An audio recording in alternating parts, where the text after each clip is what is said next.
तो hello and good morning officers, क्या हाल चाल आप सभी के। चलिए आज फिर हम एक जानदार और शानदार क्लास में एग्रोनॉमी की डिस्कशन करने वाले हैं, एक नई क्रॉप को। इसमें हम चर्चा करेंगे इंपॉर्टेंट पॉइंट्स कौन कौन से उस क्रॉप से हो सकते हैं, कैसे कैसे प्रश्न हमें पूछे जा सकते हैं। लेकिन इससे पहले आप सभी एक स्माइली फेस और गुड मॉर्निंग लिख के क्लास को शुरू करेंगे हम लोग, और डिस्कशन होगा हमारा बहुत ही प्यारा शानदार। आपकी क्रॉप रहने वाली है और यहां से क्वेश्चन देखे जाते हैं।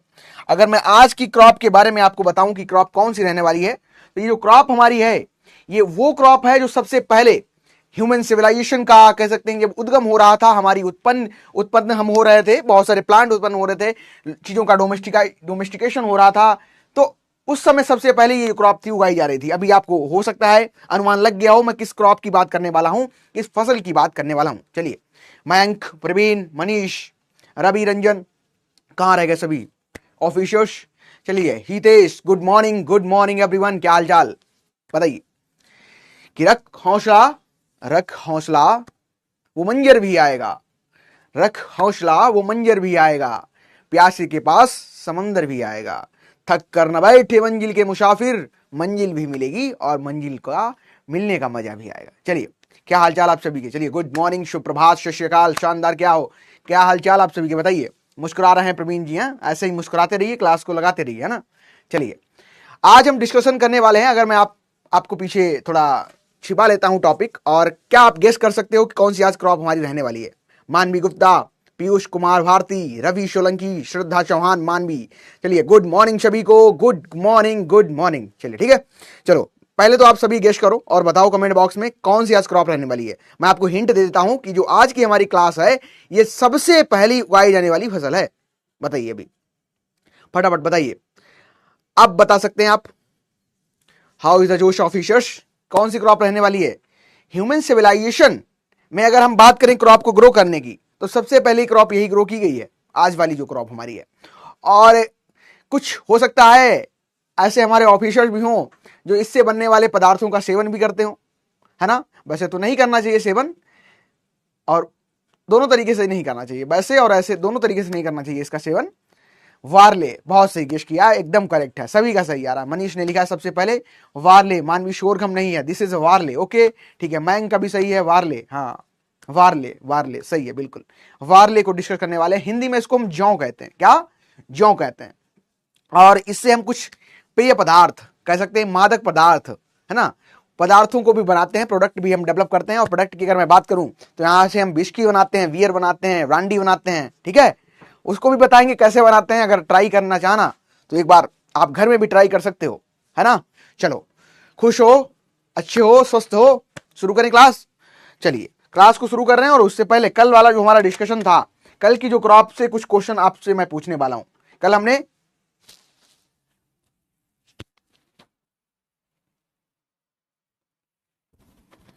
कल जो हमने डिस्कशन किया था, ये हमने मक्का की खेती पढ़ी थी, यानी कि कल्टीवेशन ऑफ मेज, जौ का। हाँ चलिए बताइए फटाफट, मक्का की बात कर रहे हैं हम, मक्के की डिस्कशन कर रहे हैं। तो मक्के में सबसे पहले कुछ इंपॉर्टेंट क्वेश्चन आप लोग फटाफट उसका आंसर कर दो। पहले तो मैं आपसे जानना चाहूंगा कि what is the chromosome number in मेज। 2n कितना होता है बताओ, क्रोमोसोम नंबर मक्का में कितना होता है। अगर मैं और थोड़ा आगे बढ़ूं, मक्का में और थोड़े बातें करूं और थोड़े क्वेश्चन आपसे पूछूं, तो बताओ इसको और किस नाम से जानते हैं। क्वीन ऑफ सीरियल भी मक्का को कहते हैं, है ना। और क्या मक्के से क्वेश्चन हो सकते हैं बताओ। मैंने आपको पढ़ाया था कल, क्या पढ़ाया था कि ओरिजिन प्लेस। चलो अभी तो आसान आसान प्रश्न करवाते हैं। अभी बताओ, एक दो प्रश्न है उनको आंसर करो फटाफट आप लोग। 2n कितना होगा, क्वीन ऑफ सीरियल अगर कह रहे हैं तो क्यों कह रहे हैं ये भी बताओ, इसका रीजन बताओ, थोड़ा टफ करते हैं इस क्वेश्चन को। और ओरिजिन प्लेस क्या है। अच्छा इसके अलावा मैं बात करूं, अगर आप मक्का को, मेज को आप ज्यादा ही सेवन करने लगते हो, ज्यादा ही इसको खाने लगते हो, ठीक है, मेज का अगर आप ज्यादा ही सेवन करते हो, तो कौन सी आपको डिजीज देखने को मिलती है बताओ फटाफट। कौन सी ऐसी डिजीज होगी जो कि आपको देखने को मिल जाएगी। आंसर क्या होगा, सभी का आंसर एक साथ लिख दो, 4 क्वेश्चन आपसे पूछे गए हैं। चलिए अगर हम ओरिजिन प्लेस की बात करें तो हम यहां पे लिख सकते हैं क्या कि मैक्सिको, ठीक है, कि मैक्सिको इसका ओरिजिन प्लेस है। अगर आप बात कर रहे हो क्रोमोसोम नंबर की, तो बिल्कुल आप करेक्ट हो, यहां पे 20 लिख सकते हो, ठीक है, सही है। भूमिका, श्रद्धा, कहाँ ये सृष्टि और ये सब कहाँ रह गए? हाँ, वीट की वाइफ कोई, चलो तुम कुछ और ही लिख रहे हो। क्वीन ऑफ सीरियल इसलिए कहते हैं क्योंकि दिस इज C4 प्लांट और इसका प्रोडक्शन सबसे ज्यादा देखने को मिलता है। जितने भी सीरियल हैं उन सभी में सबसे ज्यादा प्रोडक्शन आपको किसका देखने को मिलता है? मेज का देखने को मिलता है। अच्छा, मेज को ज्यादा सेवन करने से, मेज को ज्यादा खाने से एक डिजीज होती है, बिल्कुल सही लिखा है मनीष ने, पेलेग्रा नाम की डिजीज होती है। क्या? पेलाग्रा नाम की डिजीज हो जाती है। ठीक है, बहुत सही, यानी कि आप सभी को याद है, पेलाग्रा नाम की डिजीज यहां पे देखने को मिलती है। ठीक है, अच्छा एक प्रश्न और थोड़ा कठिन पे पढ़ते हैं क्योंकि आसान आसान आपने बता दिए। बताओ, what is the progenitor? Progenitor कौन सा है मेज का, यानी कि पूर्वज जिससे इसकी उत्पत्ति हुई है, वो क्या है? उसका नाम बता दो, फटाफट बता दो, क्या होगा correct answer? What is the correct answer? Progenitor कौन सा है मक्का का? सर वीट तो राजा ही नहीं, हाँ वीट ही राजा है, वीट ही राजा है, सही बोल रहे हो आप। ठीक है, वीट ही राजा है। बताओ,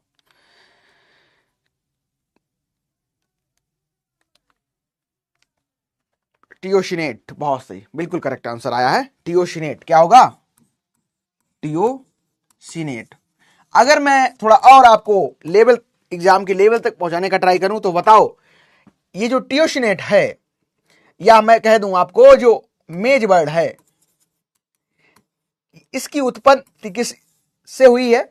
या मैं कहूं इसको पहले जब इसको उगा रहे थे लोग तो इसको किस नाम से जानते थे, या कौन से ऐसे पीपल थे जो सबसे पहली बार मेज को उगा रहे थे? टियोशिनेट सही है सभी का। अग्रिमा का सही है, मयंक, हितेश, मेधा, मनीष, भूमिका, टियोशिनेट, डन, परफेक्ट, गुड ऑफिसर्स।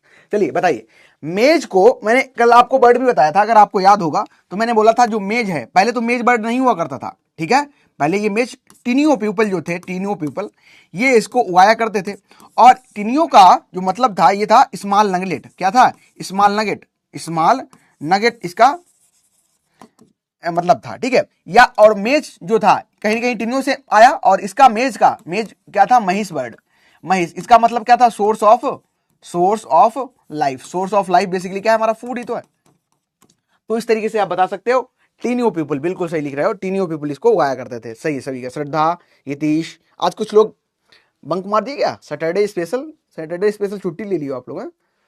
चलो, आज बता दिए सभी आंसर, और हम बात करेंगे जौ के बारे में। जौ का जो, अगर सभी ने देखा है जौ, सभी ने देखा है? बताओ, सभी ने जौ देखा है? अगर नहीं देखा तो देख सकते हो, इस प्रकार से जौ देखने को आपको मिलता है। जो बार्ले है इस तरीके से देखने को मिलता है। नो सर, टीनियो का मतलब होता है source of life. No sir, this is not correct Ravi, टीनियो का मतलब नहीं होता है सोर्स ऑफ लाइफ। महिष का मतलब होता है, जो टीनियो लोग थे वो उसको इस्तेमाल, जो मैं आपको बर्ड भी बताया था कि जो टीनियो है, ठीक है सर, मेरा क्वेश्चन क्या है बताइए पीयूष, कल किसी का क्वेश्चन था।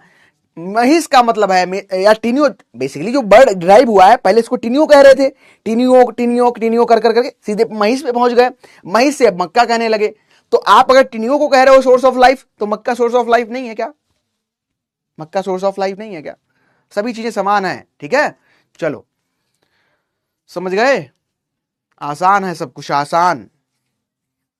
गंगाधर ही शक्तिमान है, शक्तिमान ही गंगाधर है, यानी कि टीनियो ही तुम्हारा मक्का है, मक्का ही टीनियो है। लेकिन आपकी जो जगह है, यानी कि जो लोकेशन है, अलग अलग लोकेशन पे इसको अलग अलग नाम से हम जान रहे हैं। ठीक है, पहले के लोग थे इसको टीनियो के नाम से जानते थे। वो ईस्टर्न जो आइसलैंड आपका था, वहां के लोग इसको टीनियो टीनियो कहा करते थे। लेकिन क्या हुआ,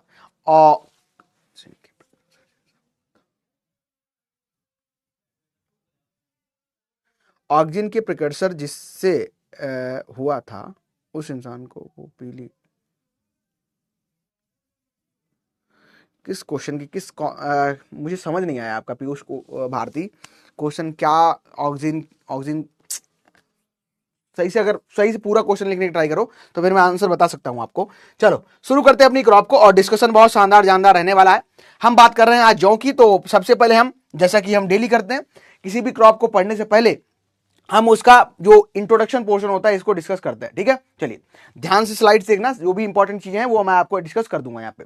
सबसे पहले मैं जब बात कर रहा हूं बार्ले की, जौ की, तो ये सबसे पहले याद रखना, ये संस्कृत बर्ड है। क्या? ये संस्कृत जो एक बर्ड है उससे डिराइव हुआ है। संस्कृत जो बर्ड है इसका नाम, ये बर्ड क्या है? युवा। ठीक है, युवा इससे डिराइव हुआ है, संस्कृत वर्ड युवा से डिराइव हुआ है, इतना याद रखना अभी के लिए। बात कर रहा हूं मैं बॉटनिकल नेम या साइंटिफिक नेम की, तो हार्डियम बल्गेर इसका साइंटिफिक नेम होता है। क्या होता है? हार्डियम बल्गेर इसका साइंटिफिक नेम होता है।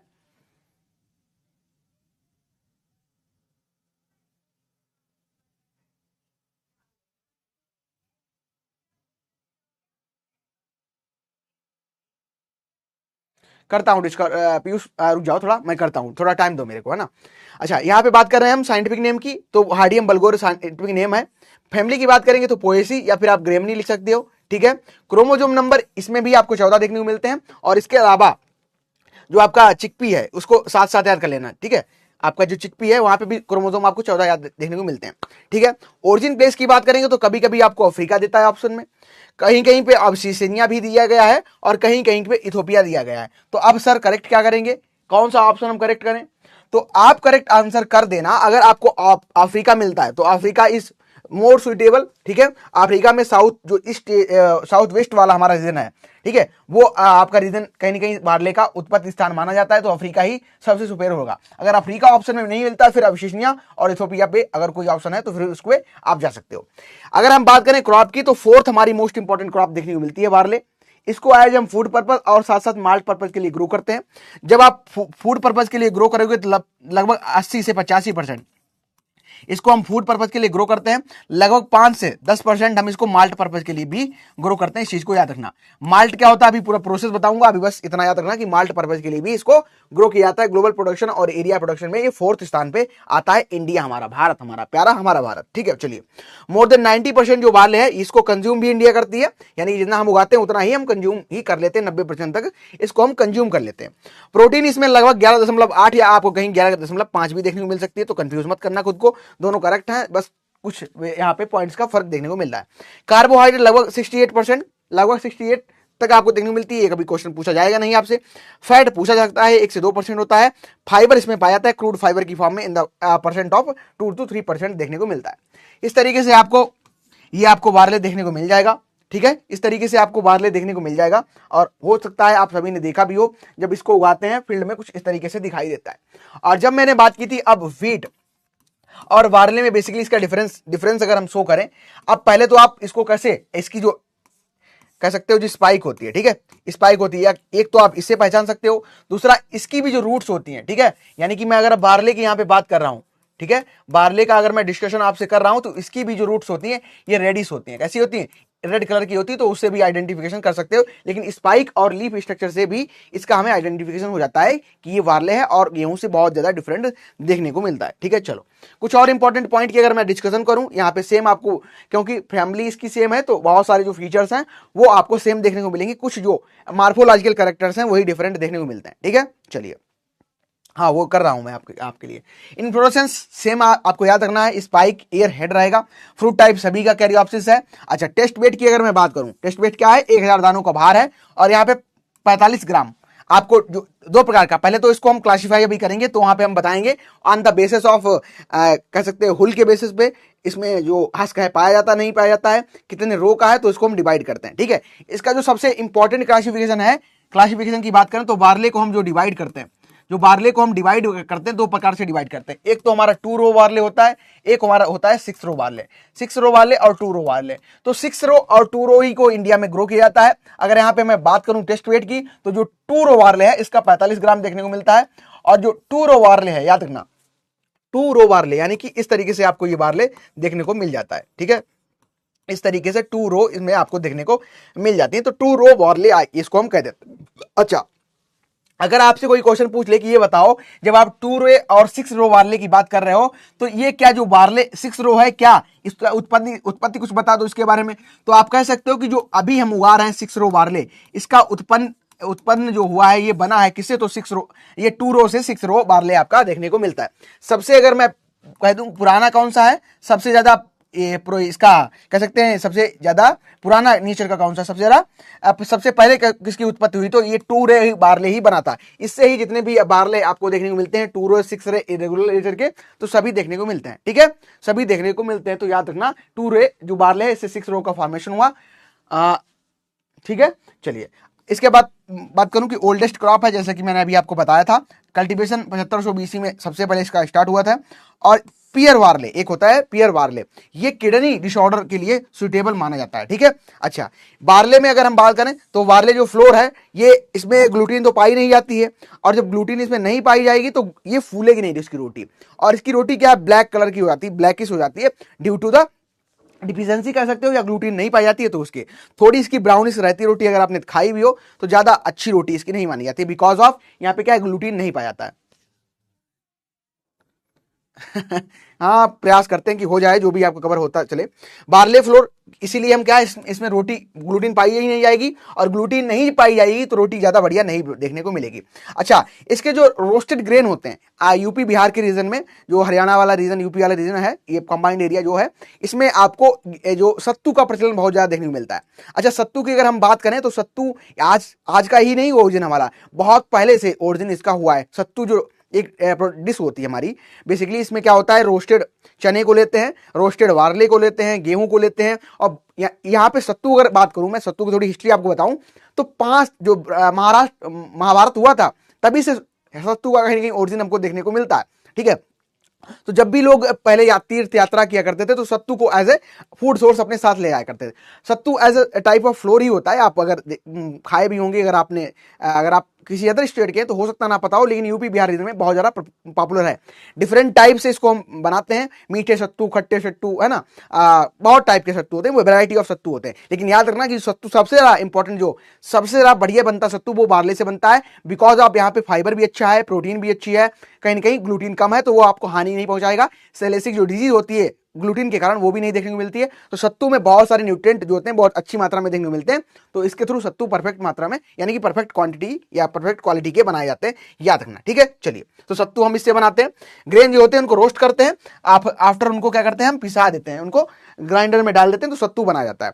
बार्ले को हम एज ए मैन्युफैक्चरिंग लिक्विड जो होता है, ठीक है, इसमें भी हम बात करेंगे, अभी कौन कौन सी चीजें इसमें बनाते हैं उसको भी डिस्कशन हम लोग यहाँ पे करने वाले हैं। चलो, अच्छा, अगर आप बार्ले की बात करोगे तो इसको साल्ट टॉलरेंट, अगर आप जो सॉइल है ये सलाइन नेचर की है, ठीक है, साल्ट अगर है तो वहां पे भी इसको ग्रो कर सकते हो, और विंटर सीजन में क्रॉप ग्रो करते हो। बेसिकली जो साल्ट में ग्रो की जाती है क्रॉप, या साल्ट में जो पौधे उगते हैं, ठीक है, जो साल्ट में पौधे उगते हैं उनको हम हेलोफाइट प्लांट कर देते हैं। हेलोफाइट प्लांट में आप याद रखना कि बार्ले सबसे आपको मेजर रोल प्ले करता है, ठीक है, बार्ले अच्छे से ग्रो हो जाता है। इसके अलावा अगर हम बात करें, फोर्थ मोस्ट इंपॉर्टेंट क्रॉप है, आपको बताया था, ठीक है, सीरियल्स में आफ्टर द, सबसे पहले आपका कौन सा हो गया, व्हीट, राइस, मेज, और फिर आपका यहाँ पे बार्ले देखने को मिलता है, ठीक है। हाँ, बहुत सही। चलिए, फूड वैल्यू की बात करूं, देख लो क्यों सत्तू हम बनाते हैं, उसका रीजन भी है, अभी मैंने आपको बताया था। ये डिपेंड करेगा क्योंकि इसकी स्पीसीज बहुत सारी है। अब कार्बोहाइड्रेट आपको हो सकता है कहीं अलग अलग भी देखने को मिल जाए, तो डिपेंड करेगा स्पीसीज पे, वैरायटी पे, कल्टीवर पे, ठीक है। यहाँ पे लगभग 68 से स्टार्ट होता है, 73-74% तक कार्बोहाइड्रेट देखने को मिलता है। बताया था अभी 11.5 से 11.8% तक आपको प्रोटीन देखने को मिलती है। फैट आपको 1.3% देखने को मिलता है। विटामिन बी में भी बहुत सारी विटामिन होती है, vitamin B2, vitamin B3, vitamin B4, vitamin B6, है ना। तो विटामिन बी का कॉम्प्लेक्स नेचर यहाँ पे देखने को मिलता है, यानी कि सभी विटामिन आपको यहाँ पे कवर अप हो जाती हैं, विटामिन, ठीक है। विटामिन जो बी का जितनी भी है वो सभी कवर अप हो जाती है। अगर हम बात करें जो काजेस को cooling effect in human body, अब सत्तू जो खाते हो ना, तो गर्मी के रीजन में, गर्मी का जो रीजन बेसिकली कहूँ, गर्मियों की बात करूँ तो गर्मी में आप बहुत इंजॉय करते हो उस चीज को, ठीक है। तो वो क्या करता है, कूलिंग इफेक्ट छोड़ता है बॉडी पे, ठीक है, कूलिंग इफेक्ट देता है ह्यूमन बॉडी पे, ठीक है। चलिए, कुछ लिख भी रहे हैं आप लोग, प्राइमरी स्कूल में पोलियो वाले दिन में मिलता था। अच्छा, हाँ, बिल्कुल सही कह रहे हो, पोलियो वाले दिन में, और साथ ही साथ जो आंगनवाड़ी होती है, अगर आप जानते होंगे, आंगनवाड़ी नाम आपने सुना होगा, जो बच्चे, छोटे बच्चे होते हैं उनको पढ़ाने का काम आंगनवाड़ी लोग करते हैं, मतलब कार्यकर्तियां होती हैं, वो कार्य करती हैं। तो वहां पे भी सत्तू बढ़ता है, बिल्कुल। मिड डे मील में भी हमारा सरकार द्वारा शामिल किया गया था, तो इंपॉर्टेंट है, याद रखना। सत्तू, प्याज, मूली, मिर्चा, अचार, बेस्ट डिश। अच्छा, प्रवीण ने पूरा अपना डिश का नाम लिख दिया है, और ये रेसिपी आप ट्राई भी कर सकते हो, ठीक है। B2, B4, B6, B12 पाया जाता है। हाँ, इसमें मोस्टली बी कॉम्प्लेक्स की जब मैं बात कर रहा हूं तो जितनी भी बी से जुड़ी आपकी विटामिन है वो सभी इसमें देखने को मिलती हैं, ठीक है। हाँ, चलो आगे बढ़े। तो आप देख सकते हो स्ट्रक्चर भी, स्ट्रक्चर में बेसिकली मैंने आपको बता दिया है, लेकिन यहाँ पे आपको मेन जो इंपॉर्टेंट है वो हुल फुल में आपको लेमा पेलिया देखने को मिल जाएगी। ब्रान कहते हो, ब्रेन कहते हो, इसमें से आउटर कवरिंग पेरिकार्प हो गया, इंडोकार्प हो गया, ठीक है, हाइलाइन नेचर हो गया, एल्यूरान लेयर और सारी चीज आती है। Endosperm basically this is endosperm food source of food, और जर्म में आपका एम्ब्रियो और आपको स्कुलेटम आ जाता है, ठीक है। और इस तरीके से देख सकते हो ये आपका ग्रेन है, इसमें आपको सारी चीजें देखने को मिलती हैं। इंपॉर्टेंट क्या है, इंपॉर्टेंट आपका स्पाइकलेट है, मैंने अभी आपको बताया था। सेम आपको यहाँ पे क्या देखने को मिल रहा है, सेम आपको ईयर आप बोल दो, या आप इसको बोल दो हेड है, या आप इसको बोल दो क्या स्पाइक है, ठीक है। तो कुछ भी आप बोलो, तीनों चीजें आपकी करेक्ट है, ठीक है। चलिए, तो आप देख सकते हो ये सारी चीजें आपको समझा चुका हूं मैं। क्या होता है लेमा, क्या होता है पेलिया, क्या होता है ग्लूम, क्या होता है पेडिकल। पेडिकल यानी कि इससे जुड़ा हुआ, फर्स्ट आपका इधर इस तरीके से निकला होगा, ये आपके 2 ग्लूम्स होते हैं, ठीक है। ये क्या है, 2 ग्लूम आपको देखने को मिल रहे हैं।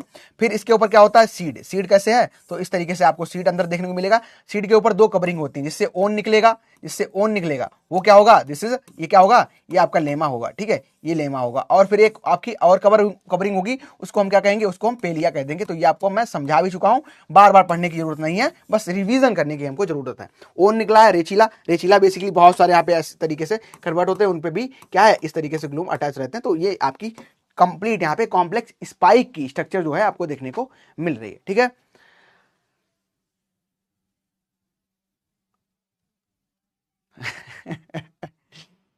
चलो अच्छी बात है, खाने पीने की व्यवस्था है, तो छोटे बच्चे खाने पीने के लिए स्कूल जाते हैं। उनको अगर मैं इस तरीके से पढ़ाने लग जाऊं तो वो रोएंगे बहुत ज्यादा, है ना, और घर वालों की बुला ले आएंगे। आप लोग समझदार हो, है ना, तो अच्छी बात है। हमारी क्लास जो है अच्छे से चल रही है, तो उनको तो खाने पीने के लिए पढ़ाई जाती है ना, उनको पढ़ाई नहीं होती वहाँ पे ताकि वो जाए थोड़ा माहौल में ढलें, है ना, हवा लगे थोड़ी, कहते नहीं स्ट्रेस, उनमें भी थोड़ी स्ट्रेस आए, पता चले मुलायम कोमल ही बने रहे, है ना। चलो, तो अब बात करेंगे क्लासिफिकेशन की। ये बहुत इंपॉर्टेंट है, इससे पर जरूर क्वेश्चन आता है, ठीक है। कोई भी एग्जामिनेशन हो, अगर बारले से क्वेश्चन उसको पूछना है तो इस वाली स्लाइड से जरूर क्वेश्चन पूछ लेता है। और ये जो स्लाइड आपको यहाँ पे देखने को मिल रही है, इसमें बेसिकली इसको तो डिवाइड हम बहुत प्रकार से करते हैं। कौन कौन से प्रकार हैं, एक तो हो सकता है इसका जो प्रकार है कि on the basis of seed, आपका जो बारले है रेचिस फर्टिलिटी के बेसिस पे, यानी कि जो रेचिस फर्टिलिटी की जब हम बात करते हैं तो 2 रो हो गया और 6 रो हो गया, 2 रो 6 रो और इनरेगुलर, ठीक है, 2 रो और 6 रो और इनरेगुलर। और जब 2 रो की मैं बात करूंगा तो इसका ओरिजिन कहां से हुआ होगा, तो इससे हुआ होगा, ये पूछ लेता है कभी कभी, याद रखना, ठीक है, याद रखना 6 रो वार्ले की ओरिजिन कहां से हुई, तो 2 रो वार्ले से हुई। और आपका इरेगुलर नेचर का भी एक वार्ले हमको देखने को मिलता है। 2 रो अगर वार्ले की मैं बात करूंगा तो साइंटिफिक नेम याद रखना, बस इतना ही इंपॉर्टेंट है आपके लिए, हार्डियम डिस्टिक्नॉन, इसको हम कह देते हैं, डिस्टिक्नॉन कह देते हैं। 6 रो जो वार्ले है इसको हार्डियम वल्गेर कह देते हैं, इजी है, याद कर लेना तीनों को। और जो इरेगुलर नेचर का होता है ये हार्डियम इरेगुलर होता है। तो एक याद कर लो, दूसरा तो आप करेक्ट कर दोगे, ठीक है। कैसे याद करना तो मैं बता सकता हूं, कैसे याद करना है, ट्रिक थोड़ा देख लो, ट्रिक मतलब कॉन्सेप्ट ही है। अब 2 की मैं बात कर रहा हूं तो 2 कहां पे आता है, ए बी सी डी, ठीक है, यानी कि 2 कहां से आएगा, बी पे आएगा, और बी में 2 प्लस और कर दो, +2 कर दो, तो क्या आएगा, डी आ जाएगा, ठीक है। तो इससे याद रख सकते हो क्या है, जो 2 रो वाले है आपका डिस्ट्रॉन्ग होता है। एक याद कर लोगे, दूसरा तो अपने आप याद हो गया, ठीक है, एक याद कर लो, दूसरा तो अपने आप याद हो जाएगा। सर एक दिन नाबार्ड ग्रेड ए, ठीक है, परमिट करते हैं आपका, है ना।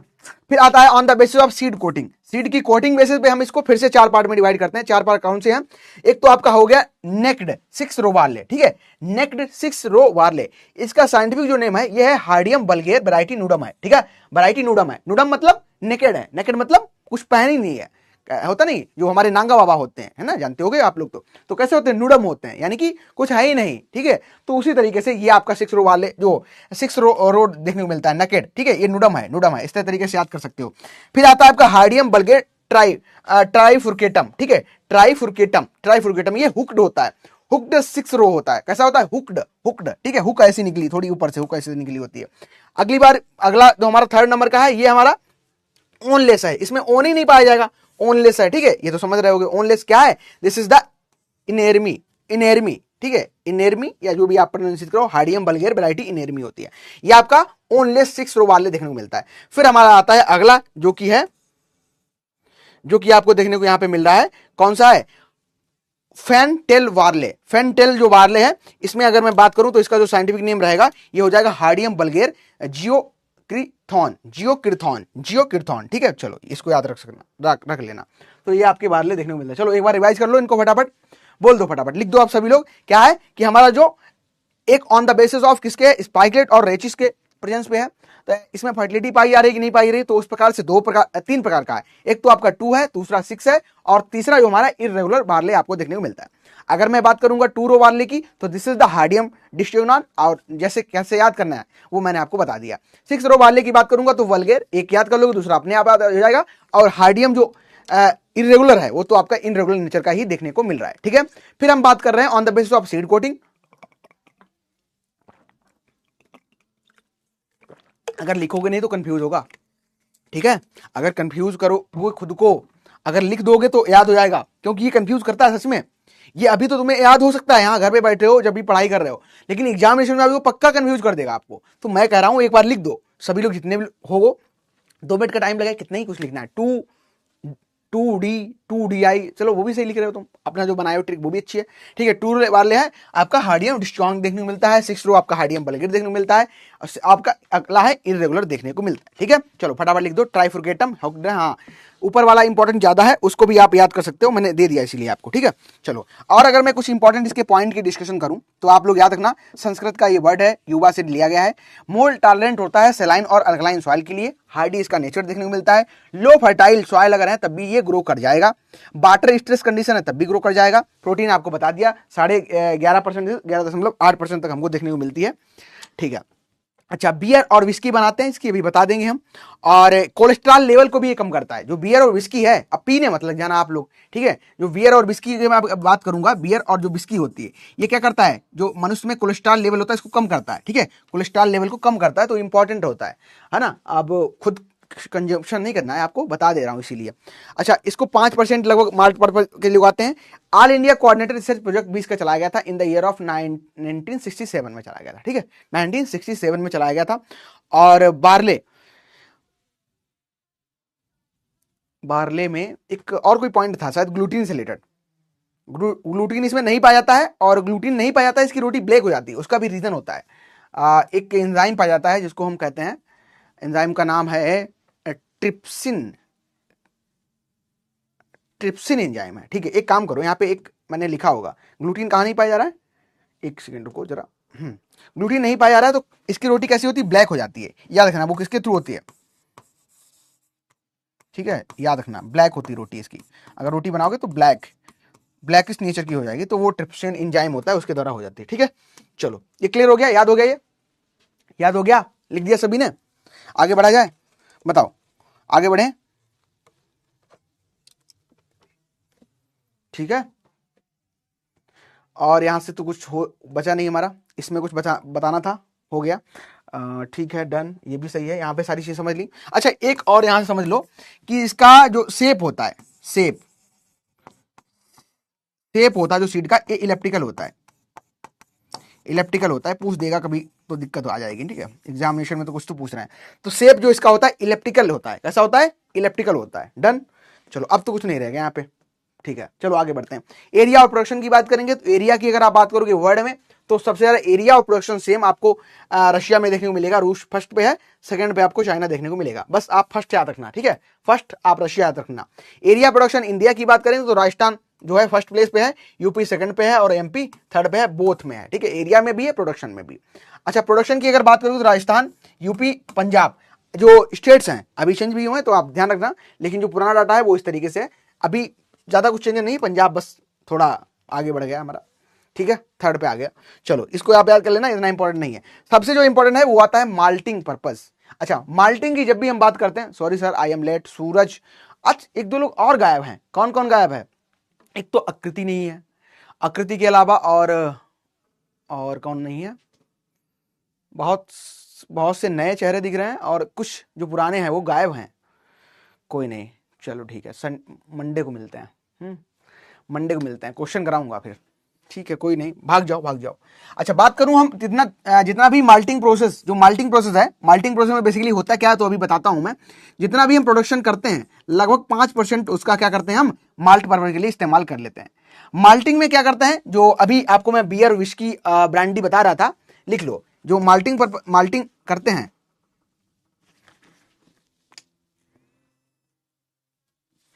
ठीक है, जो माल्टिंग हम यहां पे कर रहे हैं, ये क्यों करते हैं, एक तो हम बियर बनाते हैं, ठीक है, और विस्की बनाते हैं, कोई है, कोई ऐसा कोई है? बियर और विस्की बनाते हैं माल्टिंग पर्पज में, और माल्टिंग जो की जाती है इसमें पहले तो इसका प्रोसेस समझ लो। कोलेस्ट्रॉल लेवल को कम करता है। क्या होता है माल्टिंग में ये समझ लो। मान चलो, ठीक है,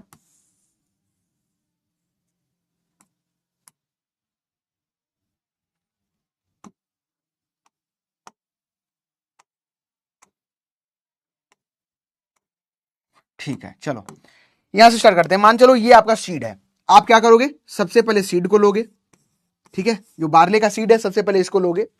देन आप क्या करोगे, इसमें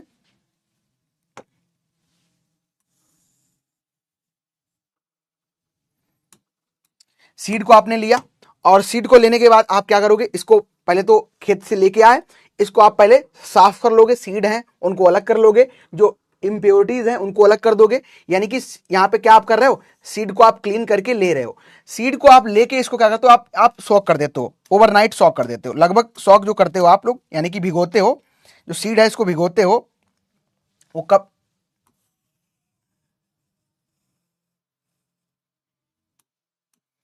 ठीक है,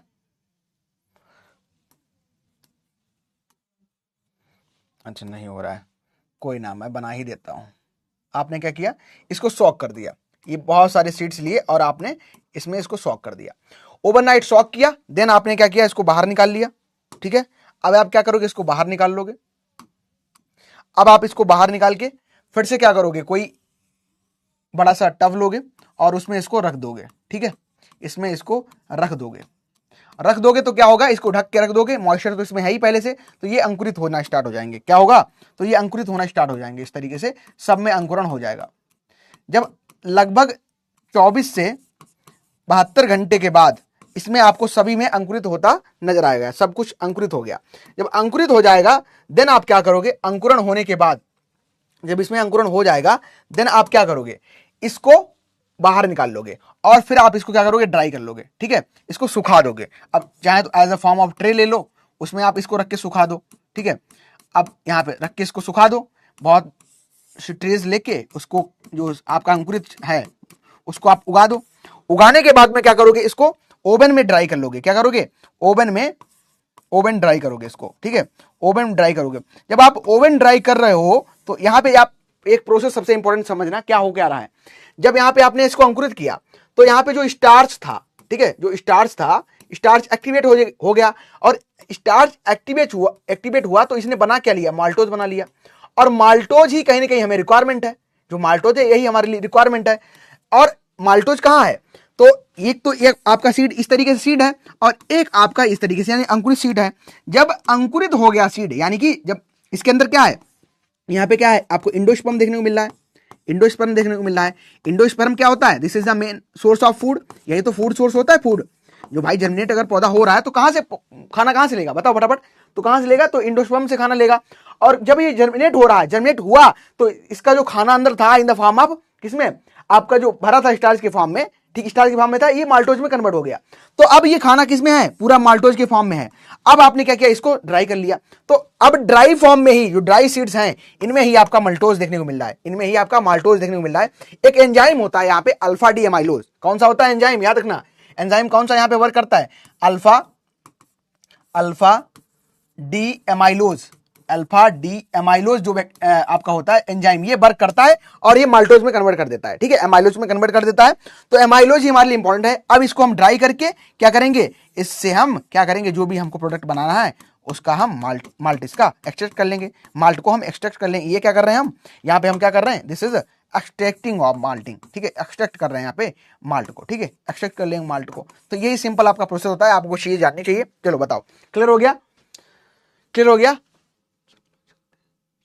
और अच्छा क्लास चलती है, ओके, प्रोडक्टिविटी ऑर्डर में क्या है, सेम प्रोडक्टिविटी नहीं पूछेगा और सेम वही ऑर्डर है आपका, ठीक है। अगर पूछेगा तो आपका नीचे वाला, सबसे पहले राजस्थान, दूसरे पे आपका जो स्टेट था उसको, हम भी लेट थे, सुमित, और कौन कौन लेट है, पहले तो लेट वालों की क्लास लगाई जाए। सर ऐसा क्यों हो रहा है कि पंजाब का प्रोडक्शन में क्यों, क्या मतलब, प्रोडक्शन का कम हो रहा है, अच्छा कम हो रहा है, इसके बहुत सारे रीजन है। अभी सेंट्रल वाटर की रिपोर्ट आई है, उसमें उन्होंने बताया कि जो पंजाब हो गया, ठीक है, पंजाब हो गया, हरियाणा हो गया, दिल्ली हो गया, इतना पानी इन्होंने निकाल दिया है जमीन से, पानी पीने के नहीं बचा, साल्ट निकल रहे हैं, है ना।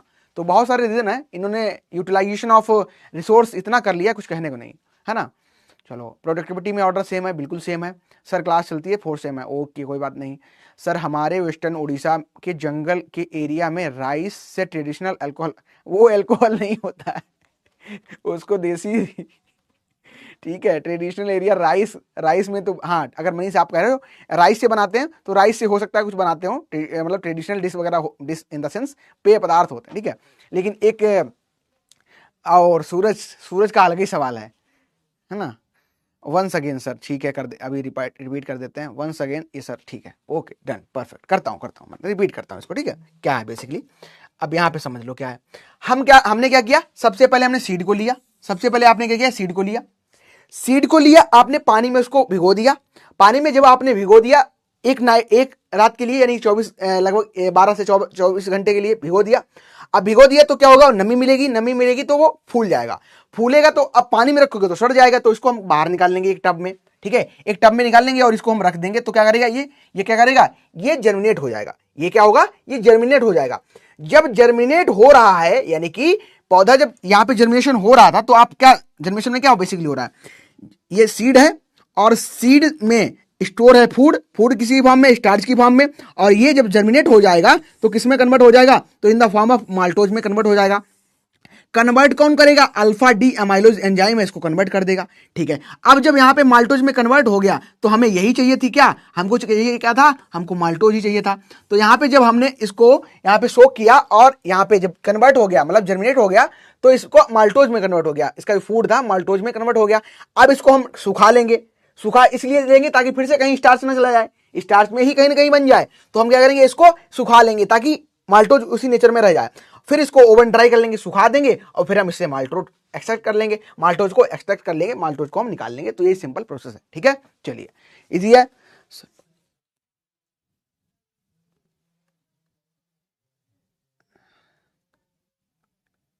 सही बात कह रहे हो प्रवीण, शुगर केन से देसी, आप बहुत जानकारी रखते हो तुम लोग, हाँ गलत बात है, ये सब जानकारी कहाँ से लाते हो, हाँ ठीक है। ये समझ गया प्रोसीजर समझ गए। यहाँ पे पिक्चर भी मैंने ऐड कर दिया है, ये पूरा साइंटिफिक प्रोसेस है, ये तुमसे नहीं पूछेगा, लेकिन हाँ कुछ क्वेश्चन है, जैसे पूछ सकता है कि कौन सा एंजाइम है, तो अल्फा डी माइलेज एंजाइम है। स्टार्च से किस में कन्वर्ट हो रहा है, तो माल्टोज में कन्वर्ट हो रहा है। माल्टोज को एक्सट्रैक्ट कैसे कर रहे हैं, तो प्रोसीजर उसका हो सकता है पूछ दे, तो आप कर दोगे करेक्ट। चलो समझ गए, सब कुछ बता दो, एक बार कंफर्म कर दो। इजी था, कोई परेशानी तो नहीं है। ये देख सकते हो, ये साइंटिफिक है, पूरा कैसे होता है वो पूरा प्रोसेस दिया है। किसी को डिटेल में चाहिए तो बिल्कुल आप जा सकते हो इस पर, लेकिन ये आपसे यहाँ से कुछ क्वेश्चन अगर आएगा तो मोस्टली मैंने जो आपको प्रोसीजर बताया था उसी में आएगा, कैसे करते हैं, कैसे हो रहा है प्रोसीजर, ठीक है। चलो इसको आप याद कर लेना, काम बन जाएगा। चलो फिर आते हैं अपने क्लाइमेट में। अच्छा, यहाँ से सब कुछ हो गया हमारा, ठीक है परफेक्ट। आगे बढ़ते हैं क्लाइमेट में। तो क्लाइमेट में जैसा कि आप सभी को पता, क्लियर है, पहले लिख दो एक बार से, फटाफट लिख दो। हमारे जंगलों में महुआ का बहुत, वाह, चलिए सभी क्लियर, ओके परफेक्ट। चलो फिर बात करते हैं हम क्लाइमेट की, यानी कि जलवायु कैसी चाहिए, ठीक है। जो जलवायु की हम यहाँ पे बात कर रहे हैं, जलवायु कैसी चाहिए, तो सबसे पहले याद रखना किस रीजन में इसको किस ऋतु में उगाते हैं, तो हम रबी में उगाते हैं, ठीक है भाई, गेहूं के साथ ही उगाया जाता है इसको। वार्म और ह्यूमिड इसको क्लाइमेट रिक्वायरमेंट होती है, वार्म और ह्यूमिड क्लाइमेट इसके लिए रिक्वायरमेंट होती है, ठीक है। ट्रॉपिकल और सब ट्रॉपिकल में इसको हम ग्रो कर सकते हैं। टेम्परेट हीट और फ्रॉस्ट के लिए कैसा सेंसिटिव देखने को मिलता है, ठीक है। बात करेंगे तो लॉन्ग डे है, और साथ ही साथ C3 आपका टाइप का प्लांट है, ये C3 और लॉन्ग डे प्लांट है। कूल सीजन की क्रॉप है, जैसे कि बताया अभी रबी सीजन है तो कूल ही होगा, ठीक है। बार्ले कैसा होता है, फ्रॉस्ट के लिए सेंसिटिव होता है, ड्रॉट के लिए टॉलरेंट होता है, जैसा कि अभी यहाँ पे लिखा भी है, ठीक है। कैसा है, ये फ्रॉस्ट के लिए सेंसिटिव है, फ्रॉस्ट अगर ज्यादा होगा तो क्या होगा, ये सेंसिटिव है उस चीज के लिए, है ना, समस्या देखने को मिलेंगी। लेकिन ड्रॉट है, कितना भी ड्रॉट है कोई दिक्कत नहीं, मैं खड़ा रहूंगा, है ना, मैं डरता नहीं किसी से, ऐसा वाला ही प्लांट देखने को मिलता है। अच्छा, बात करूं अगर सैलाइन और अल्कलाइन सॉइल की, तो ऐसी अगर कंडीशन देखने को मिल रही है, फिर भी आप क्या है वाले प्लांट को वहां पे ग्रो कर सकते हो। तभी तो राजस्थान में ये ज्यादा अच्छा ग्रो हो रहा है, प्रोडक्टिविटी वहीं ज्यादा देखने को मिल रही है, क्योंकि यहाँ पे क्या है, सैलाइन आपको देखने को मिल रही है कंडीशन, अल्कलाइन देखने को मिल रही है, साल्ट देखने को मिल रहा है, तो उसी प्रकार से ये टॉलरेंट करती है, ड्रॉट भी है, तो राजस्थान में ग्रो अच्छा कर रहा है इसीलिए, ठीक है। अच्छा, अगर मैं यहाँ पे बात करूं, टॉलरेट करता है more heat than heat, 40 degree Celsius तक चला जाता है ये, 40 डिग्री से तक अगर तापमान होगा तो हीट कहीं ना कहीं खत्म हो जाता है, हीट खत्म, उसका काम तमाम होता है। लेकिन वार्ले कहता है कि नहीं, मैं हार्डी नेचर का हूं और मैं सर्वाइव कर लूंगा। अगर 40 तक जाते हो कोई दिक्कत नहीं, मैं हूं ना, वो वाला सीन है इसका, ठीक है। चलो, अगर मैं इंपॉर्टेंट टेम्परेचर की बात करूं तो 12 से 15 डिग्री सेल्सियस इसका ग्रोथ के लिए टेम्परेचर होता है, राइपनिंग के लिए 30 होता है, और ऑप्टिमम जो टेम्परेचर होता है ये 12 से 15 देखने को मिलता है। बेस्ट जो है वो आपका 12 से 15 कह सकते हो, 15 से 20 कह सकते हो, ऑप्टिमम तो आपका 15 से 20 ही देखने को मिल जाएगा। ये याद रखना, कुछ इंपॉर्टेंट पॉइंट है, मैं इनको फिर से एक बार आपको रिपीट करवा देता हूं ताकि याद रहे। एग्जामिनेशन में पूछा भी जाता है क्या कि ये कैसा क्लाइमेट का है, तो आप याद रखना कि वार्म और ह्यूमिड क्लाइमेट सबसे सुपीरियर मानी जाती है, रिक्वायर होती है इसको, ठीक है। अच्छा, ये सेंसिटिव होता है ड्रॉट के लिए, ठीक है, फ्रॉस्ट के लिए सेंसिटिव है, टॉलरेंट है ड्रॉट के लिए। सलाइन और अल्कलाइन कंडीशन है, साल्ट की प्रॉब्लम है सॉइल में, तब भी आप बिल्कुल इसको ग्रो कर सकते हो। और सबसे जो इंपॉर्टेंट टेम्परेचर है वो आपको देखने को मिलता है 12 से 15 ग्रोथ के लिए, ठीक है, राइपनिंग के लिए 30 के लिए। चलो आगे बढ़ते हैं। फिर आती है growth stage. So it can we grow in kharif season, yes we can grow in kharif season, but in kharif season we can not satisfies the, कहाँ गया पॉइंट, कहाँ गया हमारा टेम्परेचर, कहाँ गया, कूल सीजन क्रॉप, ठीक है, तभी नहीं ज्यादा ग्रो किया जाता है, ठीक है। ग्रो कर सकते हो, मना नहीं करेगा, बट नहीं कर पाते हैं, करते नहीं है ना, बढ़िया मिलेगा नहीं प्रोडक्शन। ग्रोथ स्टेज की बात करूं तो जर्मिनेशन और सीडलिंग स्टेज 20 से 25 दिन पे देखने को मिलती है, ट्रिलरिंग स्टेज 35 से 45 दिन पे देखने को मिलती है, ज्वाइंटिंग 45 से 55 पर मिलती है, हेडिंग 50 से 65 पे देखने को मिलती है, मैच्योर ये लगभग 65 से 75 दिन में हो जाता है, 65 से 75 दिन में ये मैच्योर हो जाता है, ठीक है। अच्छा, एक क्वेश्चन पूछूं कल की क्लास से, एक मैंने क्वेश्चन बताया था, बेबी कॉर्न पढ़ाया था आपको, ये कितने पे मैच्योर हो रहा था, याद है किसी को? सेम यही था, 75 दिन पे उसकी हार्वेस्टिंग कर लेते हैं। तो कभी भी याद किया करो कोई भी चीज, मतलब आपको ज्यादा डाटा याद करना है तो कैसे याद करोगे, आपस में कनेक्ट बना लो, कनेक्शन बना लो, एक क्रॉप का दूसरे से, दूसरे का तीसरे से कनेक्शन बना लो, इसमें जो कॉमन है वो उसमें क्या है, इस तरीके से याद किया करो। तो ठीक है, याद रखना 65 से 75 डेज आफ्टर इसको हार्वेस्ट कर सकते हैं, सोइंग के बाद हम इसको हार्वेस्ट कर सकते हैं, ठीक है। देख सकते हो यही आपका है जर्मिनेशन वाला, इस तरीके से जनरेट हो जाता है, यानी कि अब क्या है, स्टार से यहाँ पे क्या है, माल्टोज बन गया है, ठीक है, यहाँ पे माल्टोज बन गया है, यही जनरेशन हो रहा है, ठीक है, क्लियर हो गया। बेस्ट है वो, बेस्ट, ठीक है। 1-2 after silking 75 day, okay perfect. चलो सब क्लियर, इतनी चीजें क्लियर हो गई, किसी का कोई डाउट तो नहीं अभी कोई स्लाइड में, या कुछ भी कोई समझ ना आया कुछ भी, बताओ सभी लोग, कोई दिक्कत तो नहीं किसी को, बढ़े आगे। एक इसमें इंडेक्स पढ़ाएंगे, जैसे कि हमने वीट में पढ़ा था पर्लिंग इंडेक्स, वो क्या बताता था, हार्डनिंग ऑफ ग्रेन बताता था कि ग्रेन कितना हार्ड है। लेकिन यहाँ पे कोलबेक इंडेक्स होता है, क्या याद रखना, लिख दूं यहीं पे, लिख दूं आगे लिख देंगे, ठीक है। चलो कोलबेक इंडेक्स। फिर आते हैं अगली स्लाइड पे, वेराइटीज की बात करें तो वेराइटी आपको याद करनी पड़ेगी, इंपॉर्टेंट है वही याद करना। जैसे कि इरिगेटेड कंडीशन में नरेंद्र वार्ले लगाते हैं 1 2 3, जवाहर वार्ले लगाते हैं, RD 25-32 लगा लेते हैं, ठीक है। अगर आपकी रेनफेड कंडीशन देखने को मिल रही है, आपको कैसी कंडीशन देखने को मिल रही है, रेनफेड कंडीशन देखने को मिल रही है, तो उस समय आप क्या है, K560 पे जा सकते हो, K602 पे जा सकते हो, और गीतांजलि इंपॉर्टेंट वैरायटी याद रखना, गीतांजलि किसकी वैरायटी है, तो याद रखना ये किसकी है, आपकी वैरायटी देखने को मिलती है वार्ले की। अच्छा, माल्ट पर्पज के लिए सबसे मोस्ट इंपॉर्टेंट जो है वो यही वैरायटी है, इनको याद कर लेना। कौन सी है, WDR78 है, RD2668 है, और BCU73 है, ठीक है। डबल पर्पज में आपको देखने को मिल रही है RD2035, RD2553, RD2415 और BHB380 देखने को मिल रही है। ये सबसे ज्यादा इंपॉर्टेंट है, कुछ भी अगर ना याद हो तो ये तो याद ही होनी चाहिए। आजाद, अंबर, कैलाश और डोलमा, ये आपकी हर्स्ट क्लास वैरायटी है, मोस्टली एग्जामिनेशन में ये पूछी गई है, मोस्ट इंपॉर्टेंट देखने को मिलती है। कुछ भी अगर स्लाइड से नहीं याद कर पा रहे हो कुछ भी, तो ये लाइन बस याद कर लेना, आजाद, अंबर, कैलाश और डोलमा, आजाद, अंबर, कैलाश और डोलमा, ठीक है, ठीक है। टूर और वार्ले की अगर मैं बात करूं तो इसमें क्लीपर याद कर लेना, बस ज्यादा याद करने की जरूरत नहीं है, क्लीपर ही इंपॉर्टेंट है, पूछी गई है ये एक बार। और हस्कलेस में अभी मैंने आपको बताया था, हस्कलेस में आपकी डोलमा आती है, ठीक है, और आपकी हिमामी भी देखने को मिल रही है। RS6 ये अभी रिलीज की गई है राजस्थान में, और सुटेबल है ईस्ट सेंट्रल राजस्थान के लिए, सुटेबल है, बस 2 याद कर लेना, 2 मतलब वो तो एक ही है, उसी में आ रही है हस्कलेस डोलमा, तो ये जरूर याद कर लेना, मोस्ट इंपॉर्टेंट है, ठीक है। चलो फिर आती है केदार एक इसकी वैरायटी है, ठीक है, फॉदर और ग्रेन पर्पस दोनों के लिए हम इसको उगाते हैं। क्लीपर है, बताया था अभी, ये इंट्रोडक्शन ऑस्ट्रेलिया का हुआ है, ऑस्ट्रेलिया से हुआ है, और हाई क्वालिटी माल्ट इसमें मिलता है, ठीक है, हाई क्वालिटी माल्ट के लिए इसको बना लिया जाता है प्रयोग में।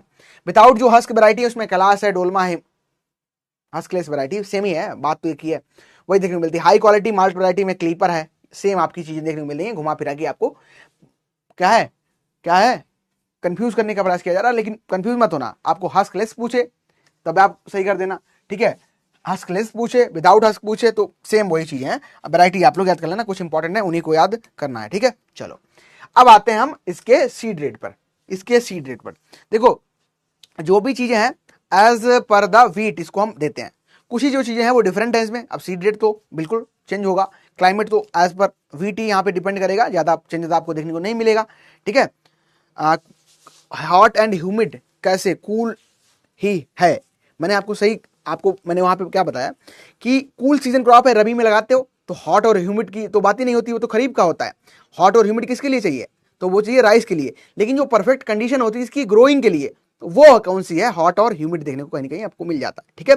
बट उस पर प्रोडक्शन नहीं मिलेगा, क्योंकि अब क्या है, हॉट और ह्यूमिड अगर हो गई तो देखो, हॉट ह्यूमिड की जब मैं बात कर रहा हूं तो 40 डिग्री सेल्सियस पर भी इसको हम क्या कर रहे हैं, आराम से ग्रो कर पा रहे हैं, 40 डिग्री तक पहुंच जा रही है, और कोई क्रॉप नहीं करेगी ना। हस्क मतलब outer covering, inner covering, lemma palea को हस्क कहते हैं। आप मनीष आई थिंक नए हो क्लास में क्या। हस्क जो लेमा और पेलिया होता है, इन्हें यानी कि जो सीड जो आपको बाहरले है, ठीक है, गेहूं समझो, गेहूं के ऊपर दो कवरिंग होती है, एक आउटर होती है, एक इनर होती है, तो उसी को हम हल कहते हैं, उसी को हम हस्क कहते हैं, ठीक है। चलो आगे बढ़ते हैं। सीड रेट की हम बात कर रहे हैं तो इरिगेटेड कंडीशन में लगभग हम यहाँ पे डैश लगाए 70 से 80 किलोग्राम प्रति हेक्टेयर यहाँ पे देते हैं। लेट अगर शो करोगे तो सेम वही गेहूं की तरह आपको 120 तक जाना पड़ेगा। रेनफेड कंडीशन में आप 70 किलोग्राम तक जा सकते हो, ठीक है। और वो बुआई कब करोगे तो 4 to 6 सेंटीमीटर पर कर सकते हो। न्यूट्रिएंट मैनेजमेंट में आप नाइट्रोजन, फास्फोरस, पोटास 80-40-40 या फिर 80-50-50, ठीक है, 80-50-50 या 80-40-40 पर आप जा सकते हो, ठीक है। अच्छा, रेनफेड कंडीशन में है तो फर्टिलाइजर आपको टाइमली शोइंग करें और टाइमली से दें, तो उस कंडीशन में आपको ज्यादा अच्छी यील्ड देखने को मिलेगी, याद रखना,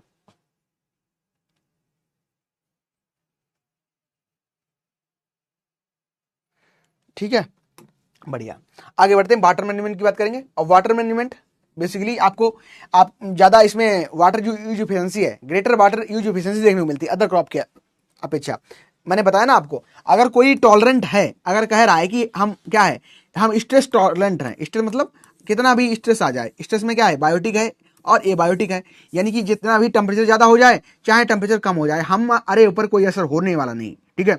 यानी कि असर नहीं होने वाला है, तो कहीं ना कहीं वो उस चीज को इस्तेमाल बहुत ज्यादा कर रहा है। अब ऊंट कह रहा है कि मैं पानी मुझे कम दोगे तब भी मैं जिंदा रह लूंगा, तो कहीं ना कहीं वो पानी को अब्जॉर्ब कर रहा है, पानी को अच्छे से यूटिलाइज कर रहा है। तो इसी प्रकार से जो सलाइन कंडीशन हो गई, अल्कलाइन कंडीशन हो गई, हाई वाटर कह सकते हैं कि हाई वाटर डिमांडिंग क्रॉप जो होती हैं, कहीं ना कहीं वो ऐसे नेचर अपने में डेवलप कर लेती है ताकि वो सर्वाइव कर ले। तो यहाँ पे जो वाटर की यूज इफिशिएंसी है, ये आपको अदर क्रॉप की अपेक्षा अच्छी देखने को मिलती है, ठीक है। अच्छा, सैलाइन चाहे सॉइल हो चाहे अल्कलाइन सॉइल हो, यहाँ पे आपको इरिगेशन जो है ज्यादा देने को पड़ेगी। और जो सैलाइन सॉइल होती है, इनका रिकल्मेशन भी बेसिकली जो फ्लडिंग मेथड होता है इसके थ्रू हम लोग करते हैं। फ्लडिंग के थ्रू हम क्या करते हैं, इसका रिकल्मेशन करते हैं, और वो प्रोसीजर बहुत बड़ा है, लेकिन याद रखना कि सलाइन और अल्कलाइन सॉइल है, यहाँ पे भी इसको हम ग्रो कर सकते हैं, ठीक है, इतना अभी के लिए। अच्छा, नंबर ऑफ इरिगेशन की बात करें, अगर एक इरिगेशन आपके पास है तो आप टिलरिंग स्टेज पे दे सकते हो, ठीक है। अगर दो आपके पास है इरिगेशन तो टिलरिंग और मिल्किंग पे दे सकते हो। अगर 3 इरिगेशन है तो बूटिंग और हाफ लीफ और मिल्किंग पे आप दे सकते हो, ठीक है। टोटल वाटर रिक्वायरमेंट इसकी 300 से 400 mm होती है। और एक्टिव टिलरिंग जो आपको है लगभग 30 से 35 दिन पे देखने को मिलती है। और फ्लैग लीफ सेम गेहूं की तरह पाई जाएगी सारी चीजें, तो 60 से 65 डेज आफ्टर सोइंग आपको देखने को मिलता है। चलो, एक क्वेश्चन मैं आप सभी से पूछना चाहूंगा कि यहाँ पे टिलरिंग, नॉन टिलरिंग प्लांट बता दो मेरे को कौन सा है, टिलरिंग नॉन टिलरिंग प्लांट कौन सा देखने को मिलता है, बताओ फटाफट। क्लियर है, इतना क्लियर हो गया, बताओ। किसी का कंफ्यूजन, कोई डाउट किसी का रह गया? अब तो डाउट नहीं किसी का, बताओ बताओ बताओ फटाफट बताओ।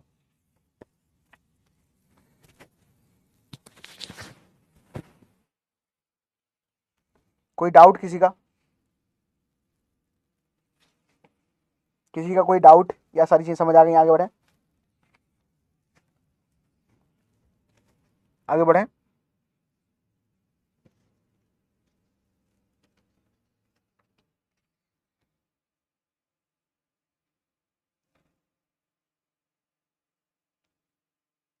आगे बढ़े,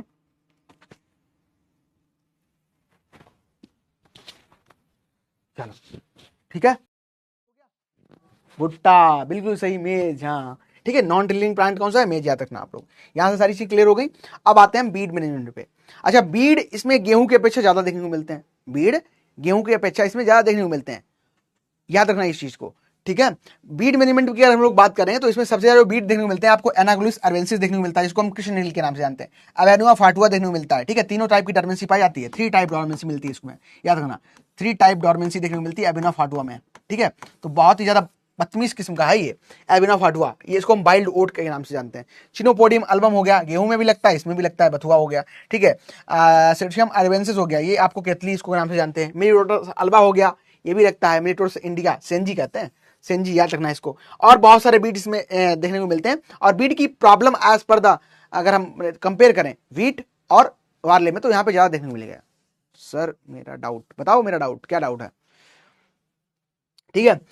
वन हैंड वीडिंग आपको करनी चाहिए, अगर बीडिंग आपको कर रहे हो तो आपको ट्रेलिंग स्टेज पे करनी चाहिए, और 30 से 35 दिन पर आपको क्या है यहाँ पे हैंड वीडिंग कर देनी चाहिए, हाथ के थ्रू, कोला हो लेके जाओ या फिर आप हैंडलर लेके जाओ, तो उसके थ्रू आप कर सकते हो, ठीक है। चलो फिर बात करते हैं, ज्यादा प्रॉब्लम देखने को मिलती है, बताया मैंने आपको।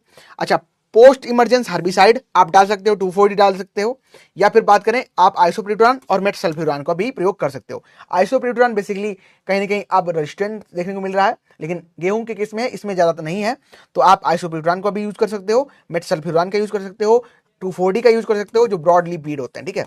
ब्रॉड लीफ जो बीड्स हैं उनके लिए आप क्या है इस्तेमाल इसका कर सकते हो, 2,4-D का, आइसोप्रिटोरान और मेटसल्फ्यूरान का भी आप प्रयोग यहाँ पे कर सकते हो। क्रिटिकल इरिगेशन स्टेज कौन सी होती है? क्रिटिकल इरिगेशन स्टेज आपकी जो सबसे ज्यादा होती है, दिस इज टिलरिंग स्टेज, ठीक है। टिलरिंग स्टेज, अगर बारले आप टिक कर रहे हो तो फिर आप टिलरिंग स्टेज टिक करोगे, ठीक है। चलो ठीक है, अब किसी का डाउट?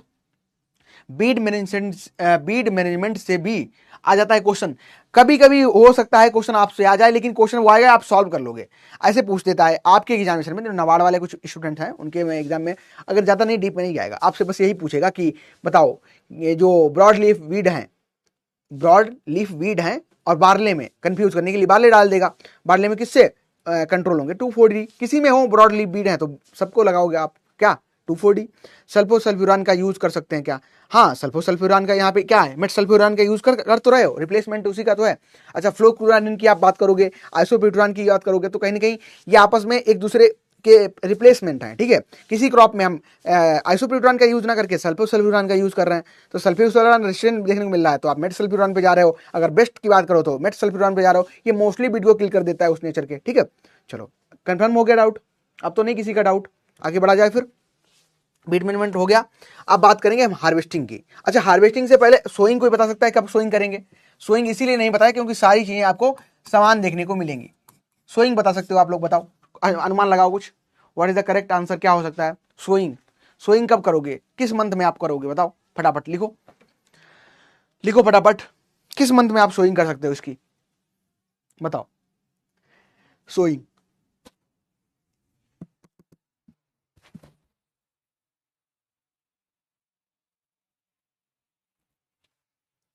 सोइंग कब करोगे?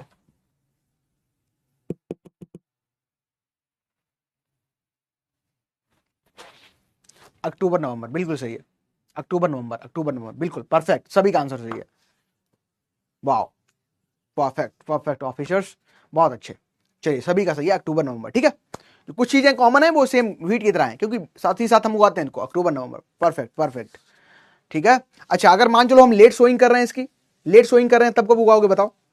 सब कॉमन सेंस का क्वेश्चन है, सब कुछ आपको पता है। खुद को एक बार बोलो, I know everything about feet and वाले आल्सो, ठीक है, दोनों के बारे में जानता हूं अच्छे से, तो आप आंसर कर देना। अगर आप मान चलो लेट सोइंग कर रहे हो, तब कब उगाओगे बताओ? Last week of October to first, हाँ। परफेक्ट आंसर की बात करें तो पीयूष का सबसे परफेक्ट आंसर है, ठीक है। वैसे आप सभी सही हो, बहुत सही हो, है ना। बस ये कर रहा हूं, यहाँ पे एक बच्चा होता है इसको एक्सीलेंट मिलता है क्लास में, एक को मिलता है गुड, एक मिलता है बेटर, तो सबसे जो कह सकते हैं पीयूष को जो मिला है वो एक्सीलेंट है, और आप सभी हो बेटर, कुछ यहाँ पे गुड भी है, नाम नहीं बताएंगे गुड वालों के, नहीं तो नाराज हो गए आप लोग। लास्ट वीक ऑफ नवंबर, हाँ मिड नवंबर, अक्टूबर नवंबर परफेक्ट आंसर है, ठीक है। चलो लेट सोइंग कर रहे हो तब कब लगाओगे बताओ? लेट सोइंग कर रहे हो तब कब लगाओगे? उसमें भी बताया था मैंने आपको, बताओ।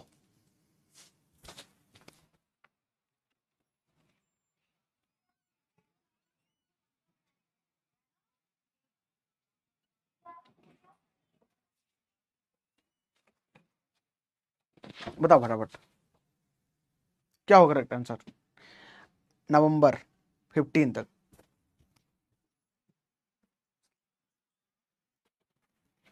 ठीक है, नवंबर दिसंबर, सही है, सही है, ठीक है, दिसंबर तक आप जा सकते हो, बहुत बहुत सही, परफेक्ट। अगर दिसंबर आप सभी लोग लिख रहे हो तो परफेक्ट आंसर है, ठीक है, डन। चलो आगे बढ़ते हैं। तो ये वाला समझ गए स्लाइड। अब आता है हार्वेस्टिंग। अच्छा, हार्वेस्टिंग की यहां पे हम जब बात कर रहे हैं कि हार्वेस्टिंग जब माल्ट पर्पज के लिए इसको ग्रो करते हैं, बेसिकली जो हमारा हम घर ग्रो कर रहे हैं तो माल्ट पर्पज के लिए इसको ग्रो कर रहे हैं। तो माल्ट पर्पज की जब भी हम बात करते हैं तो उसमें एक इंडेक्स हम लोग निकालते हैं, और इंडेक्स की अगर हम उस चर्चा करें कौन सा वो इंडेक्स है, अभी मैंने आपको बताया था, उस इंडेक्स का नाम है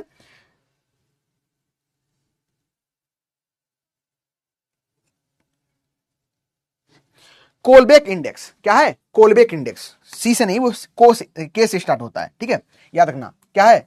कोलबेक इंडेक्स, याद रखना है, बहुत इंपॉर्टेंट है। 2-3 स्टार लगा दो, अगर किसी दोस्त को उसको छक्के छुड़ाने हैं तो पूछ देना कोलबेक इंडेक्स किसमें प्रयोग किया जाता है। कोलबेक इंडेक्स, अब इतना डिटेल में आपको पढ़ना नहीं है। कोलबेक इंडेक्स क्या है, कितना प्रोसेस करके कितना टोटल माल्ट बना है, तो वही कहीं ना कहीं माल्ट के परसेंट के लिए देखा जाता है। तो जो कोलबेक इंडेक्स होता है यही आपको माल्ट पर्पज के लिए कहीं ना कहीं इंपॉर्टेंट देखने को मिलता है। मैं बात करूंगा हार्वेस्टिंग की, तो जब मॉइस्चर का परसेंट लगभग 18 से 20 हो, थोड़ा हमें मॉइस्चर इसमें ज्यादा लेना पड़ेगा, ठीक है। मोस्टली जब क्रॉप की बात करते हैं तो हम 14 से 18% मॉइस्चर पे, या कर सकते हैं 20 से 25% पे हम हार्वेस्ट कर सकते हैं। लेकिन इस क्रॉप में हमको थोड़ा मॉइस्चर है ज्यादा ही लेना पड़ता है, कभी कभी 20 से 25% भी ले लेते हैं, ठीक है। लेकिन हार्वेस्ट तो हमने कर लिया, हार्वेस्ट तो हमने यहाँ पे कर लिया। इसको अब हम क्या करेंगे, हमको इल्ड कितनी टोटल मिली, यानी कि टोटल इल्ड की अगर मैं बात करूं तो 40 कुंटल आपको नॉर्मल कंडीशन में मिलती है, और जो रेन पिन कंडीशन में है यहाँ पे आपको 25 कुंटल प्रति हेक्टेयर के हिसाब से देखने को मिलती है।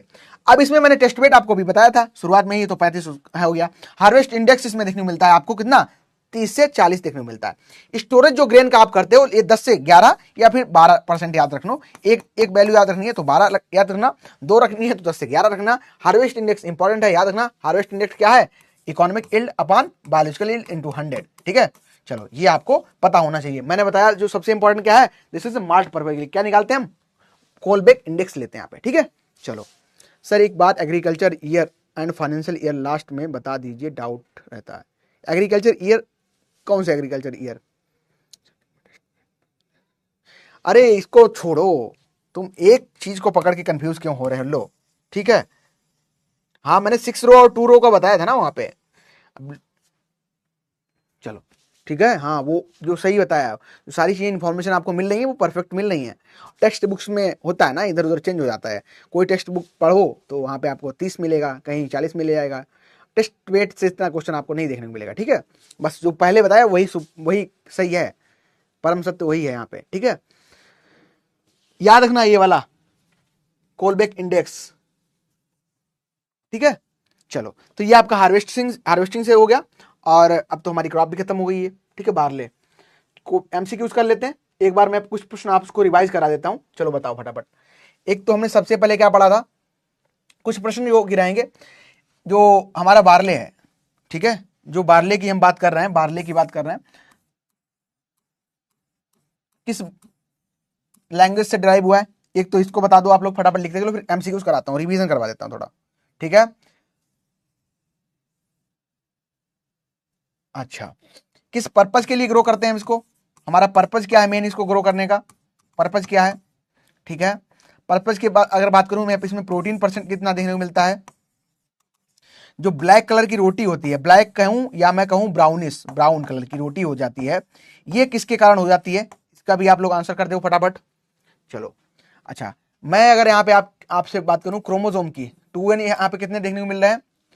कोलबेक इंडेक्स किससे रिलेटेड है, कोलबेक इंडेक्स है ये किससे रिलेटेड है, इसको आप बता दो, ठीक है।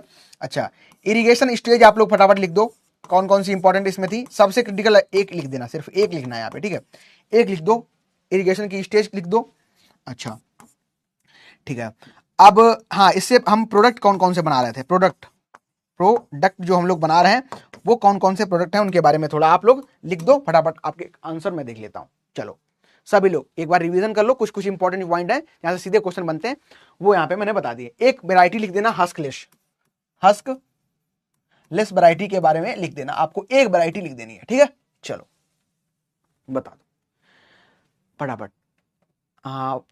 गुड फॉडर मॉल्टिंग, ठीक है, ड्यू टू ग्लूटीन, कुणाल ग्लूटीन नहीं पाया जाता, मैंने बताया था इसमें, ठीक है। मिल्किंग स्टेज इंपॉर्टेंट है क्या, क्रिटिकल मैंने पूछा, व्हाट इज द कट, सुन लो प्रश्न सही सुन लो, देखो जो आंसर सही सही आ रहे हैं उनको मैं लिख दे रहा हूं, हाँ सुमित ने लिख दिया, अब सही है।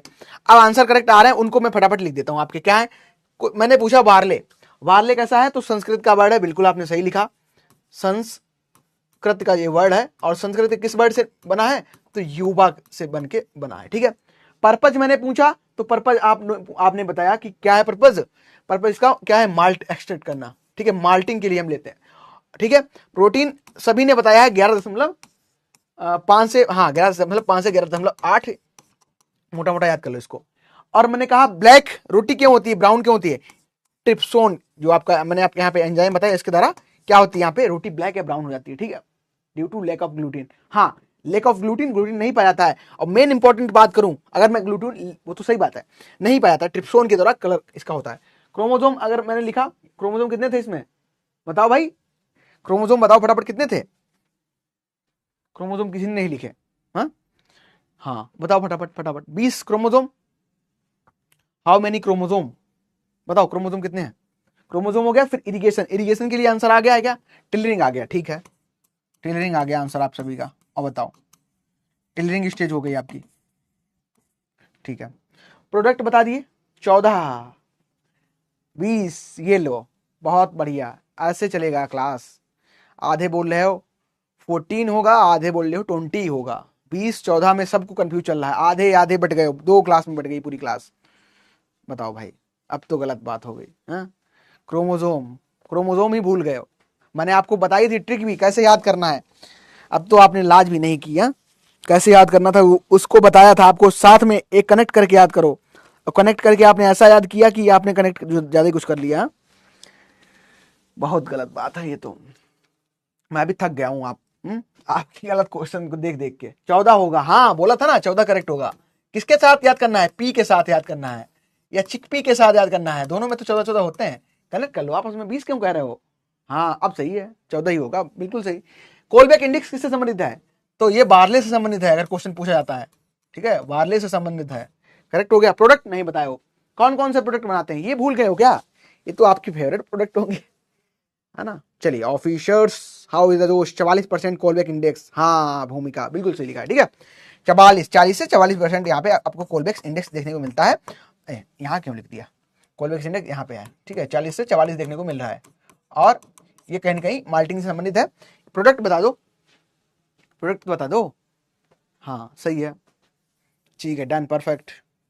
वियर सही है, वियर बनती है इससे, ठीक है, और क्या बनता है, विस्की बनती है इससे, वियर बनती है, विस्की बनती है, ठीक है, ब्रांडी भी बनती है, ठीक है। चलो हो गया रिवीजन, वियर विस्की ब्रांडी। अब तो कोई क्वेश्चन नहीं बचा इसका, कोई प्रश्न इससे अगर क्रॉप से बचा हो तो फटाफट पूछ लो, कहीं से भी कोई क्वेश्चन पूछ लो आप लोग। चलिए अब मैं एक बार चेक कर लेता हूं सब कुछ कवर अप हो गया कि नहीं कवर अप हो गया, ठीक है, आपको जो सारी चीजें इंफॉर्मेशन पहुंचाएंगे पहुंच गई हैं नहीं, आपको प्रोसेस बता दिया, ठीक है, इसका क्लासिफिकेशन बता दिया, क्रूड फाइबर, ठीक है। अच्छा क्रूड फाइबर लिख दो एक बार, कितना है क्रूड फाइबर, ये भी क्वेश्चन आया है, क्रूड फाइबर जेआरएफ में आया है, आप में तो नहीं आया, क्रूड फाइबर कितना पाया जाता है, क्रूड फाइबर क्या पढ़ा था क्लास में, पढ़ा है कि नहीं पढ़ा, ये बताओ पहले, पढ़ा था कि नहीं पढ़ा था, क्रूड फाइबर पढ़ा है हमने, बहुत सही, इमोजी भी आके भेज दे रहे हो तुम लोग हैं, और तो आपने गेहूं का इमोजी कभी नहीं भेजा, बियर अल्कोहल पूरी मतलब गलत बात है। क्रूड फाइबर याद कर लेना, 3.9 से लेके 4.3 तक यहाँ पे देखने को मिलता है क्रूड फाइबर, ठीक है, याद रखना क्रूड फाइबर भी इसमें पाया जाता है। और तो कोई क्वेश्चन बचा नहीं हमारा, आप इसमें सारे क्वेश्चन हो गए। चलो एमसीक्यू कुछ कर लेते हैं हम लोग, हाँ एमसीक्यू डिस्कस कर लेते हैं।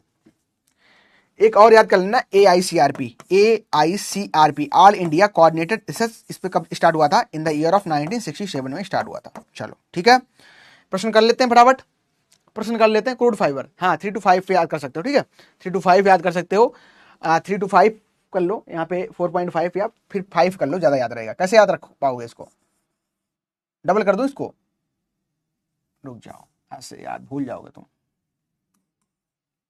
क्रूड जो फाइबर आपको देखने को मिलता है, ये आप 3 to 5 कर लो, याद हो जाएगा, फिर करेक्ट आंसर भी आप लोग कर दोगे। ठीक है, कोई क्वेश्चन नहीं बचा? आप भेजे हो तुम लोग हरियाली, है ना, फूल पौधे मक्का, हाँ, बीच में एक प्रफुल्लित चेहरा, प्रफुल्लित वाला चेहरा। हाँ, नो सर, मेरे कॉलेज में चल रहा है एआई से। अच्छा, तुम्हारे कॉलेज में चल रहा है? कहां से हो पीयूष, बताओ। चलो प्रश्न कर लेते हैं फटाफट। पहला क्वेश्चन आप लोग लिखो। क्वेश्चन तो आपने बता दिए, शेप ऑफ वार्ले। अब वही क्वेश्चन कराऊंगा जो थोड़े हार्ड लेवल के, शेप ऑफ वार्ले सीड। अब आप कर दोगे वो अलग बात है, बताओ कैसा होता है। राउंड,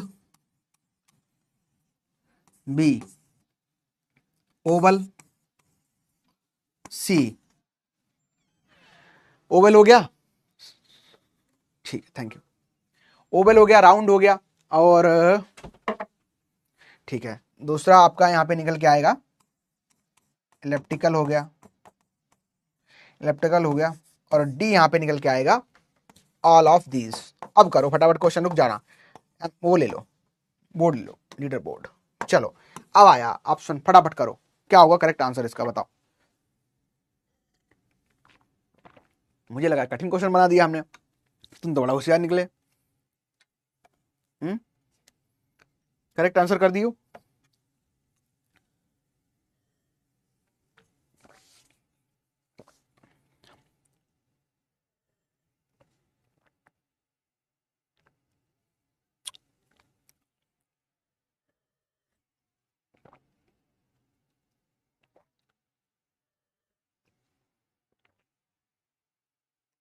बताओ कैसा होता है।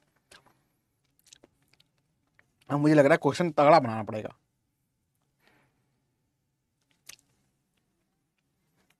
आंसर करेक्ट कर दिया है हमें लग रहा है सभी ने। सी 94% सही है, वाओ, बेस्ट ऑफ लक। यानी कि आप कर ले रहे हो। आप बनाऊंगा क्वेश्चन कठिन, चलो रुक जाओ। अच्छा, चूज द करेक्ट, करेक्ट, चलो ठीक, करेक्ट करा देते हैं। अगला इनकरेक्ट करा, करेक्ट ऑप्शन फॉर वार्ले। वार्ले के लिए आपको इनकरेक्ट ऑप्शन, यहां पे करेक्ट ऑप्शन चूज करना है, इनकरेक्ट आगे दूंगा। ठीक है, चलिए ऑप्शन ए कह रहा है barley is tolerant to salt. ठीक है, बी ऑप्शन कह रहा है barley plant shows hardiness, hardiness nature. ठीक है, सी ऑप्शन लिख लो सेंसिटिव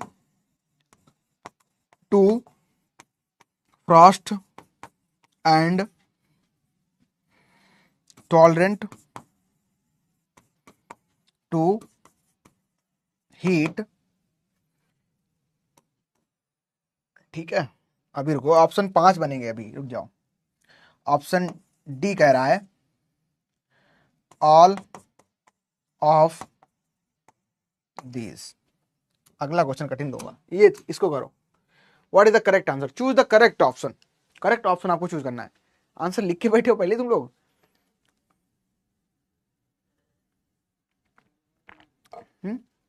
पहले ले लिया आंसर, बताओ।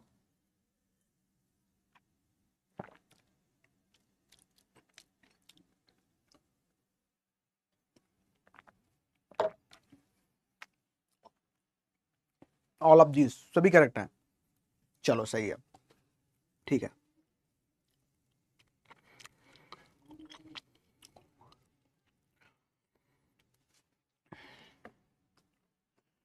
D answer, D.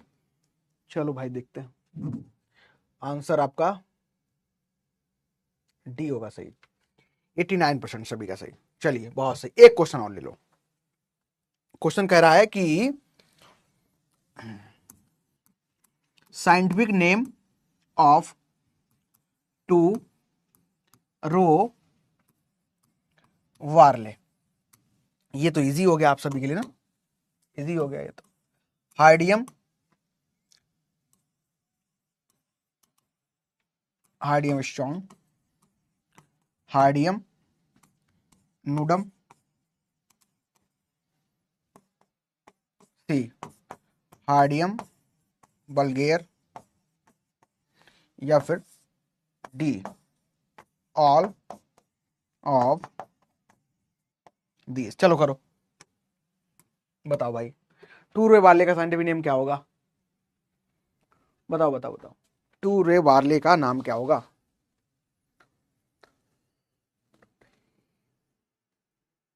टू रे वार्ले का नाम क्या होगा? टू रो वार्ले का नाम क्या होगा यहाँ पे करेक्ट आंसर?